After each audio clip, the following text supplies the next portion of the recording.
السلام علیکم ناظرین، آل سٹار انفو میں خوش آمدید۔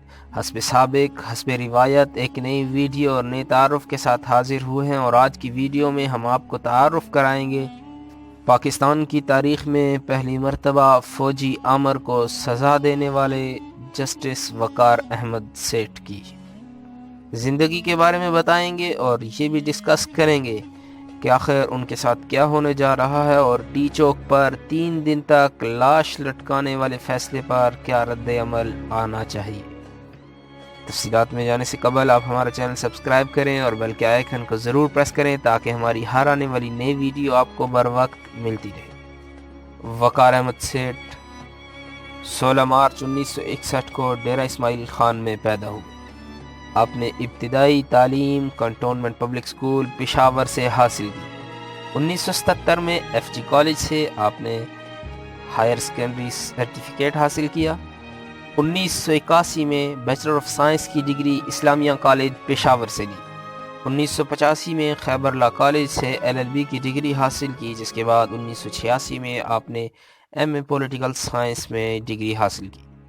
1985 میں آپ نے ایڈوکیٹ کے طور پر پریکٹس شروع کر دی اور آپ چھوٹی عدالتوں میں پیش ہوتے رہے۔ اس کے بعد 1990 میں آپ ایڈوکیٹ ہائی کورٹ بن گئے۔ 24 مئی 2008 کو آپ ایڈوکیٹ سپریم کورٹ بنے۔ جسٹس وقار ایک کم گو انسان تھے اور یونیورسٹی کے زمانے میں بھی یہ الگ تھلگ رہا کرتے تھے۔ ان کے ایک یونیورسٹی کے ساتھی کے مطابق انہوں نے کبھی بھی وہ کلا کی سیاست میں حصہ نہیں لیا اور نہ ہی کبھی الیکشن کی طرف جانے کی کوشش کی۔ آپ کا جوڈیشل کیریئر 2 اگست 2011 کو شروع ہوا جب آپ کو پشاور ہائی کورٹ میں ایڈیشنل جج کے طور پر تعینات کیا گیا۔ آپ نے بینکنگ جج اور کمپنی جج کے طور پر بھی خدمات سر انجام دی۔ 28 جون 2018 کو آپ کو chief justice Peshawar high court لگا دیا گیا۔ ان کے بارے میں مشہور ہے کہ وہ دباؤ لینے والے جج نہیں، میرٹ پہ بے خوف و خطر فیصلے کرتے ہیں اور میڈیا سے دور رہتے ہیں۔ 2013 میں نواز شریف کی حکومت کے دوران پرویز مشرف پر ایک مقدمہ قائم کیا گیا سنگین غداری کے تحت، جس کے مطابق آئین توڑنے والا سنگین غداری کا مرتکب ہوتا ہے اور اس کی سزائے موت ہے۔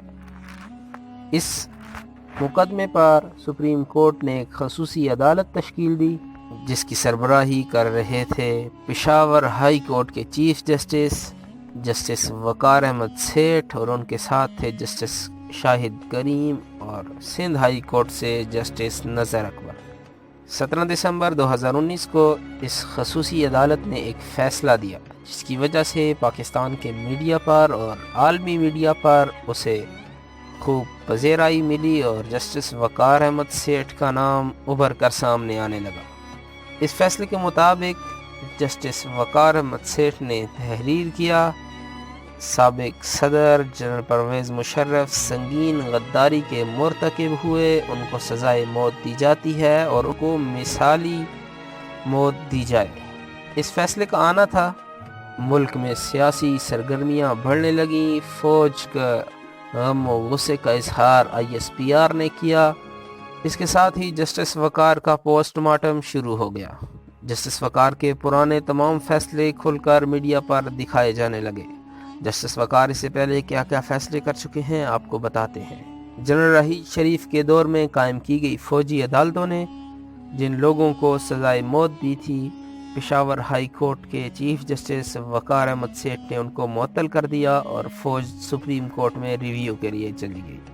جسٹس وقار نے کے پی کے میں فوج کو زیادہ اختیارات دینے کے خلاف بھی فیصلہ دیا۔ اس کے ساتھ ساتھ جسٹس وقار عدم شواہد کی بنا پر ایجنسیز کے نامزد لوگوں کو مسترد کر کے بری کر چکے ہیں۔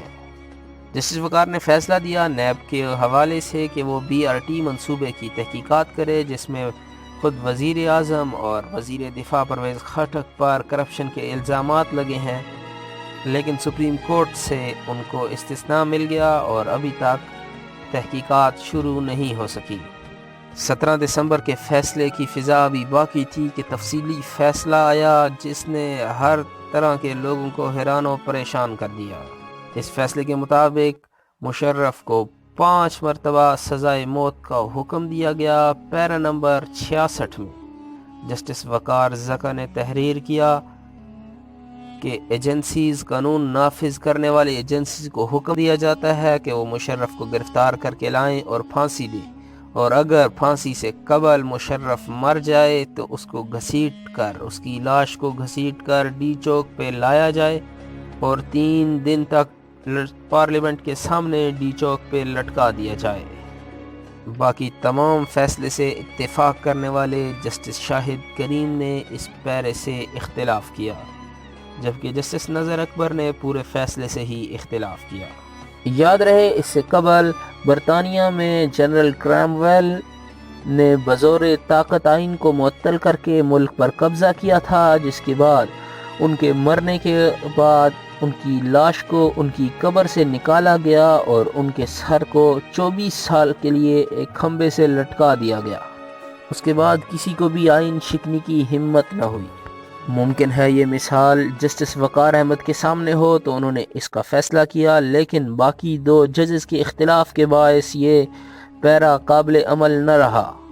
فیصلے کے پیرا نمبر 56 میں انہوں نے لکھا کہ تمام فوجی اپنے یہ حلف اٹھاتے ہیں کہ وہ خدا کی قسم اٹھا کر یہ یقین سے کہتے ہیں کہ کبھی کسی سیاسی سرگرمی میں انوالو نہیں ہوں گے، لیکن اعلیٰ عدالتیں کے حکم کے باوجود اعلیٰ قیادت فوج کی بار بار یہ حلف نامہ توڑتی رہتی ہے۔ ایک اور حیرت انگیز بات جو ویکیپیڈیا کے ذریعے سامنے آ رہی ہے، کیونکہ جج صاحب کا تعلق ڈیرہ اسماعیل خان سے ہے، ویکیپیڈیا میں ان کے ریلیشنز میں لکھا ہے کہ وہ JUI کے مولانا فضل الرحمان کے سالے لگتے ہیں۔ علماء کرام نے مختلف رد عمل کا اظہار کیا ہے۔ مفتی نعیم اور طاہر اشرفی نے کہا کہ یہ غیر اسلامی سزا ہے، جبکہ منظور احمد میگل نے کہا کہ یہ بالکل اسلامی شریعت کے مطابق سزا ہے۔ PP اور نون لیگ نے سزا کو صحیح کہا اور پیرا نمبر 66 کی مخالفت کی، جبکہ نون لیگ کے مشاہد اللہ نے کہا کہ مشرف بھی کم ظالم نہ تھے، لال مسجد میں ان کے مظالم کو یاد کریں اور اس سزا کو دیکھیں تو یہ کم لگتی ہے۔ عمران خان کی PTI جو کہ ماضی میں ہمیشہ مشرف کے خلاف سخت موقف رکھتی آئی ہے، ابھی ان کا یو ٹرن سامنے آیا اور پوری تگ و دو کر رہے ہیں مشرف کے حوالے سے کہ کسی طرح یہ فیصلہ تبدیل ہو سکے۔ حکومتی وزراء نے پریس کانفرنس کی اور اس دوران کہا کہ جسٹس وقار ذہنی مریض لگتے ہیں اور ان کا علاج کرانا چاہیے۔ ان کے خلاف سپریم جوڈیشل کونسل میں جانے کا اعلان کر دیا، جبکہ اس فیصلے پر DG ISPR آصف غفور سامنے آئے اور انہوں نے غم و غصے کا اظہار کرتے ہوئے کہا، ہم اپنا دفاع کرنا جانتے ہیں اور اپنی عزت کا دفاع کرنا بھی جانتے ہیں۔ یاد رہے کہ مختصر فیصلے کے بعد بھی DG نے ایک پریس کانفرنس کی تھی جس میں اس کو برا بھلا کہا گیا تھا، اور اس کے بعد جب تفصیلی فیصلہ آیا تو ایک مرتبہ پھر DG ISPR سامنے آئے اور انہوں نے اس فیصلے کی دھجیاں بکھیر کے رکھ دی اور سخت تنقید کا نشانہ بنایا۔ مقابلے میں بار کونسل بھی خاموش نہ رہی۔ KP کی بار کونسل نے کہا کہ DG ISPR اپنی حدود میں رہیں، اور انہوں نے مذمت کی اور قانونی کارروائی کرنے کا اعلان کیا ہے، جبکہ پاکستان بار کونسل اور ان کے جنرل سیکرٹری نے کہا کہ ابھی جج کو ہراساں کیا جا رہا ہے، ہم ایسا نہیں ہونے دیں گے۔ ان کی پریس ریلیز کے مطابق DG کا بیان توہین عدالت کے زمرے میں آتا ہے۔ ملک میں طرح طرح کی افواہوں کا بازار گرم ہو گیا۔ جسٹس وقار احمد سیٹ سے اگلے روز وکیل نے تعریف کی اور یہ دریافت کیا کہ آپ بڑے مطمئن نظر آتے ہیں، کیا وجہ ہے؟ آپ پہ حالات کا کوئی اثر نہیں؟ جسٹس وقار نے کہا، حالات کو کیا ہو گیا؟ میں جب صبح آیا تھا تو حالات ٹھیک تھے۔ وکیل نے جسٹس کی تعریف کی اور کہا، ان حالات میں بھی آپ کا اطمینان قابل تعریف ہے، کیا آپ نیوز نہیں دیکھتے؟ انہوں نے کہا کہ میں صرف سپورٹس چینل دیکھتا ہوں اور اسی پر ریسلنگ صرف۔ کچھ لوگوں کا خیال ہے کہ اب جسٹس وقار کو اپنی جان کی حفاظت پہلے سے زیادہ کرنی چاہیے، کبھی بھی ان کو کچھ ہو سکتا ہے۔ انہوں نے ایک ایسا فیصلہ دیا ہے جس کا تصور بھی پاکستان میں نہیں کیا جا سکتا۔